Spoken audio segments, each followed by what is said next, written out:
Hi guys, welcome back to my channel, The Cheery Fashionista. Are you dating someone or are you in a relationship and you think it's getting serious? You have questions on whether this person is really the one for you and if you are a match. Are they the right choice for a life partner and a long-term relationship? These are things any warm-blooded person will think about, especially if you value your time and you don't want to waste it. You guys, I'm here to help you. If you really want to get to know the person you're seeing and see them for who they really are, I suggest traveling with them. And here's why. Number one, you get to see how they handle stress. The idea of traveling is so exciting, so much fun. But on the day of travel, anything can happen. Flights get canceled, you get on a flight, you get to your location or the airport or your destination airport, and the bags are missing, they're lost. You get to the hotel messes up your reservation. So how will this person you're with handle these kinds of situations? Some people are easygoing, some people can roll with it, some people stay calm. Others are willing to talk about it, figure things out. They come up with plans B and C, and yeah. So these kinds of situations bring out, they show you the other side of this person. Something that you wouldn't see if you're on a day-to-day routine, or if you just go on a simple date and you part ways. Would they completely lose their minds, embarrass you, make a scene, blame you, or turn this small issue into a full-blown meltdown? Yeah, so this is important if you are, wanting to be with this person long term, and they do this, unless you are insane or you're obsessed. This would be a deal breaker. This is something that, depending on who you are, would make or break the relationship. Number two, are they responsible? What does that mean? Are they going to be with you in the planning, or are they going to let you do the whole thing? This obviously also depends on personalities. There are people who just like taking charge and they are happy to do that. Will this person allow you to do that? Are they happy with you taking charge, or do they feel slighted because you are in control? Is this person someone who is wanting you to pitch in 50-50, like they value your advice, they want to hear what you have to say? This is very important because relationships are all about teamwork, and marriage is the same thing. It's all about teamwork and people communicating well. And so, if they are letting you do everything and they just sit back and you need their help, and they're not helping, then this is a telltale sign of what is to come if you were to, jump the broom and be with them. Number three, their spending habits. Okay, so when you go on a date and you're eating, you share, like you go out for dinner or for drinks, these are small purchases. This is not going to tell you anything, really, because these are not life-changing purchases. But when you are out, when you're traveling with someone, you get a front row seat on their financial habits. Are they people who blow money recklessly? Are they stingy? Do they like tipping? Um, are they also against you doing what you want? Like, are they petty about you, buying earrings or jewelry, or if you want to go to the bar and maybe have a drink or so, and maybe they feel like you've had enough because maybe they feel like there's too much on the card or something. These are things that are going to be front and center, and you're going to see them when you are out traveling together. And this will help you, decide, okay, because, you guys, spending habits are the number one reason as to why people break up. and divorce, financial issues. So traveling with someone and seeing how they spend their money will tell you a lot on what to expect if you jump the broom. Okay. The next one is you get to experience their real personality. So when people travel, and this is my experience, when people travel and they have reached their destination, they tend to like drop their, if there was a facade or like something like a mask, it tends to just drop off because they're relaxed, they are in this place where they are at peace, so they naturally, even without knowing, they just drop this facade that they may have, and you will get to see who they really are. They may say something um, about how they feel about such and such, or they may talk about someone in the area, or maybe a waiter or a waitress. They may say something that can really give you insight on who they really are and what they feel about people. You get to be with them for a long time. Dating is like 2 hours max.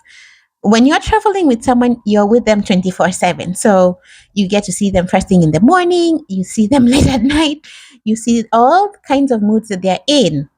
And you get to decide, are they fun or are they moody? How are they when they are hungry? So many things will be revealed to you that can really help you make a decision, because the last thing you want to do is be like marry someone and then you are like, oh my goodness, what did I marry? Like Tisa tells, her story was so interesting. So yeah, another thing, another reason why you should travel with someone, if you really want to get to know who they are, is you get to see if they're flexible or stubborn. So some people go with the flow, like, in the other point that I mentioned. But like, even when things are going their way, like, even when things are okay, some people just want to have their way.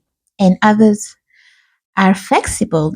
They are like, oh, you want to go to this restaurant? And then maybe this one is like, no, we have to go to this restaurant. So if there's no like communication where there's like, oh, why don't we go to this one together and then tomorrow we'll go to this. If there's no communication and this person is really hell bent on having their way, this is a strong telltale sign of what is to come and how you are going to communicate. If they throw a fit because things are not going exactly as planned, this, at least now before you make the leap into something serious with them. The other point that is very important and why you should travel with someone if you really want to get to know them is, are they fun? Do they actually have fun, or are they boring? Like, they may be kind, they may be everything else, but they just don't like having fun. You know, have you gone on vacation and seen those people who are by the pool with their laptops? Like, that is such a mood breaker. It just destroys the whole mood. So like, do they feel like they need to work while they're traveling? And I know people obviously have different commitments based on what their jobs are, but that is going to be a big, it's going to tell you, maybe if this person is a workaholic, then this is something you're going to see, and you'll know what to expect. Maybe you'll know, okay, when you go on vacations, or when they're busy working, maybe you'll just have to find something to do by yourself because they're not going to be available. So this will be revealed when you travel together. The other thing is how they treat others. So, how do they treat hotel staff? How do they treat, the counter people at the airport? How do they talk to, how do they talk about, the service that they have received? Obviously, if someone is not happy with what they received in terms of service and they are voicing their concern, that's one thing. But what are they saying about other people? Because the way someone treats a stranger is a huge red flag or green flag, depending on how, on what they're saying to them. Yeah, because I think that what they're saying to what they're saying about these people is what they're going to say about you down the line when, when things are not going well, or maybe when they're tired, or when they're upset. Yeah, you're going to have a clear and concise picture on what kind of person they are based on what they're saying about other people. Another huge reason why you should travel with someone, if you really want to get to know them, is you get to see whether you guys are compatible. Do your energy levels match? Okay, so maybe you've gone on this place. Maybe you've gone to like this tropical place, and you are eager to, go on a boat ride. The boat ride leaves at 8 a.m. You've already talked about this. And then the morning of, they tell you, oh, you know what? I can't do it. I need to sleep in. I'm exhausted. And then you find yourself going on this trip by yourself.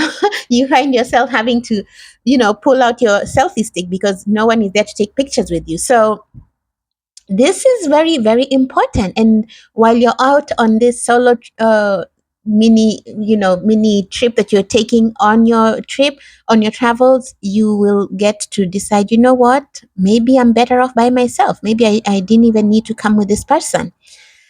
Yeah. So, how people behave when they're traveling can reveal big differences in lifestyle and personality. Some people may be afraid of huge spaces of water, but they're not going to tell you. And they may come up with excuses. Oh, I'm not feeling well. When the real issue is they're just not comfortable with doing certain things. So, communication obviously is very, very important. The other reason why when you travel with someone, you get to know them, is you get to see how they handle personal space. Okay, so obviously, when people travel, it's natural for someone to be like, okay, you know what, I'm gonna go and check out this part of the hotel, or I'm gonna go on this part of the cruise, or I'm gonna go and visit the local market and see what's going on. So obviously that's someone just wanting their own space. So if this person you're with is like, oh, I'd like to come along, and you are insisting that, you just want your own space, and maybe they get upset, um then you're going to get to know how they feel. Maybe they're clingy, maybe they just want to be with you all the time. How do they handle boundaries? Is It's going to tell you how it's going to be when you are in a serious relationship with them. And depending on who you are and how you are, some people are okay with having clingy people, other people just can't have.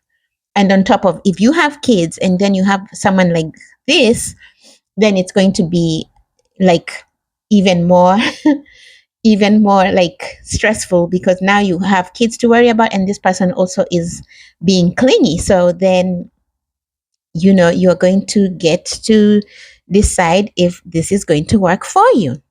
So yeah, a trip together is a great idea. Yeah, it's like a mini version of a long-term relationship. There will be ups, there will be downs, compromises, surprises, and obviously nobody's perfect. These the whole idea of this is to just find out whether this person is for you, because nobody is going to be 100% perfect, and this is up to you. Only you can decide what you can take and what you can deal with. So when you travel and you see these other aspects of this person, then you can be like, okay, I can deal with this, or maybe this is not the person for me. I have seen a lot of stories on the internet about people, finding out other sides, like the real personalities of the people they're seeing, and being happy that they were able to get this firsthand instead of 10 years down the road. So yeah, at the end of the day, compatibility is very important. It's what makes a relationship last, and a trip together is the ultimate test. it will confirm to you whether the person is the one for you, or it might also show you red flags. Either way, you'll walk away with the information you need to make a decision. Yeah, what do you guys think about these points? Let me know in the comment section, and I'll see you on the next one. Bye.